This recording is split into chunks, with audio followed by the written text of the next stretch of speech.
God damn it. A garden with a bench in a memory care facility. A frustrated Elle is wandering around in search of her husband. When she spots a forlorn-looking man, Corey, she addresses him. Have you seen my husband, Patrick? I never go to his room. We usually meet at the exact spot where you're standing.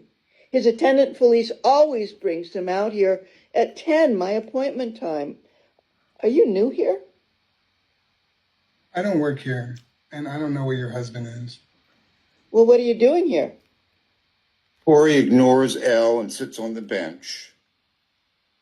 I haven't seen you before. Are you visiting your wife? It's my husband. I transferred him here from the Culver City Senior Care a year ago. It was January 2010, the beginning of a new decade. His dementia had gotten worse, and they suggested this place.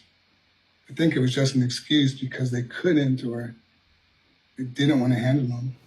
Oh, sorry, my mistake. That's okay. I'm used to it. This marriage thing is still new to some people. Hard to believe it's only been legal for the last 3 years. God, it's hard for me to believe it's 2011 already. We thought it was a big deal becoming parents in 95, but getting married seemed to change our relationship. My name is Corey. I'm Al. Anyway, that place in Culver City was as bad as a snake pit. Thank goodness I found this place. Although, isn't it crazy having it named Sunrise? As if this place is a new beginning. When I went to his room, the attendant stopped me and said they were cleaning him up and to wait here.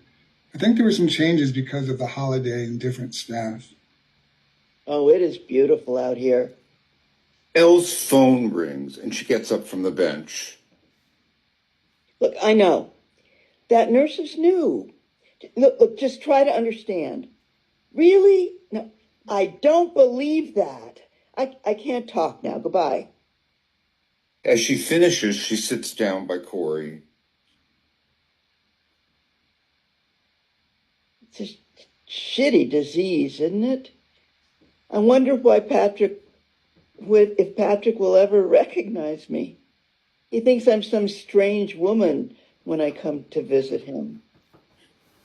Same with Noah. You know, if I had Alzheimer's, maybe this wouldn't be a bad place to live. Anyway, it's better for Patrick. At least he has a community around him of other people stricken with the same illness. At home, he was having a difficult time. He was retired and just sat in front of the television all day. No other human contact except for me. I haven't seen you here before. It's usually pretty quiet here in the morning. Noah doesn't talk much. And sometimes I just enjoy the peace and quiet. Like I work. I just changed my schedule so I can visit in the mornings. I would go crazy if I didn't have my nursing job. I retired when Patrick got sick and I took care of him, but now that he's a resident here, I went back to the hospital. I had Patrick admitted here in 2009. I really needed an escape. I know. Noah was the breadwinner. He had a successful hearing aid practice, so I didn't need to work. I'm still kind of surprised we haven't met before, since Noah's been here since 2010. Elle leans down and pantomimes petting a dog. Oh, this guy reminds me of our dog Guppy. According to Patrick's doctor, Guppy was the first to identify Patrick's dementia. Every time Patrick urinated, Guppy would bark. Apparently, they can sniff out Alzheimer's disease by smelling the odor changes in urine caused by the illness. We had a cat. I think they are so stuck up. Mm-hmm. But I will admit that our cat, Candy, was a lifesaver at keeping Noah company when I was doing errands and needing a break.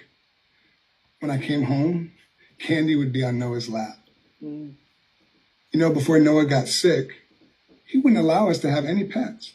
He was a real germaphobe, but with dementia, it's like he forgot to be afraid of germs.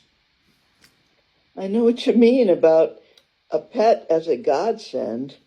I'd watch Patrick and it looked like he and Guppy were communicating, that it was easier for Patrick to talk to Guppy rather than struggling to find the right words for our conversations.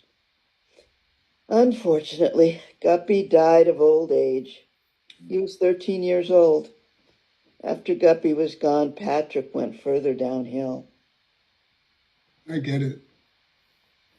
I sometimes would bring Candy here, and Noah's whole attitude would change.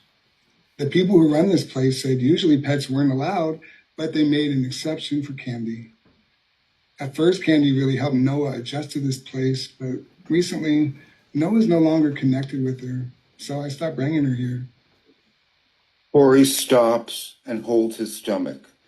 Elle ignores Corey's distress. Her phone rings again. Elle looks angry as she answers. Look, I can't really talk right now. I'm visiting Patrick. No, I understand. Look, what if we just go over it during your break later today when my shift starts? I am not being rude. I do want to listen to your complaints. Look, I'll set aside an hour for you. Goodbye. Dog barks. It seems this little fella is a community dog. Uh, He's got a big responsibility taking care of all the residents. Look, he's running off as though it's his cue to go on a rescue mission to save one of the patients. what kind of work do you do? No, I did lots of volunteering, especially in the 80s when AIDS was decimating my community. I ran rap groups for the Gay and Lesbian Center for guys who were HIV positive. Then in the 90s, I got involved with the city of West Hollywood. I kept busy. Of course, now Noah consumes all of my time. But since Noah's staying at Sunrise, isn't that another transition for you? That you don't have to take care of Noah? You're right. Maybe that's why I've been feeling aimless, like I don't have a purpose. I guess you're lucky that you were able to get back to work. Are you okay? I'm diabetic, and I felt like my sugars were crashing. Guess I didn't. Like sugar. I guess I didn't eat before I came here. I had no idea it would be. Some popular sugar-based I'd recipes. be waiting this long. That's probably why my stomach is acting up. Yeah. My doctor said I need to eat every 2 hours. I had colon cancer 2 years ago. Oh. Both Corey and Elle look up and off to the side, listening to music. Whoa, that song brings back memories. Yeah. I couldn't believe that it was banned from being played after 9/11. As if the line about leaving on a jet plane and not knowing when you were coming back would be so insensitive to the survivors of 9/11. Yeah. Mary Travers' voice is so rich. I just found out that a very young John Denver wrote that song before he became famous. Music's been a big part of our lives. Patrick used to write music reviews. Something about that song really bothered Noah. Whenever it came on the radio, he insisted we change to another station. Patrick loved their music. We used their wedding song, There Is Love, when we got married. We've been married 40 years. Same for us. I like to say we were illegal for 38 and 2 years legal. We got married in 2008 during those few months when it was legal before Prop 8 put a halt to same-sex marriage. I couldn't believe how quickly things got worse after Noah's diagnosis. Oh. With Patrick, his descent was crazy fast. I just hadn't seen the signs of Alzheimer's when he started struggling with words. He'd be in the middle of a sentence and then just stop talking. And he gets so angry when he lost things and forgot their names. But the doctor said even if he'd gotten diagnosed earlier, there wasn't any effective treatment. It wouldn't have made any difference. Tori and Elle both look up, acknowledging the entrance of two men. Oh, finally. My Patrick is headed this way. Oh my God, he's kissing another man. Oh, crap. That's my husband, Noah.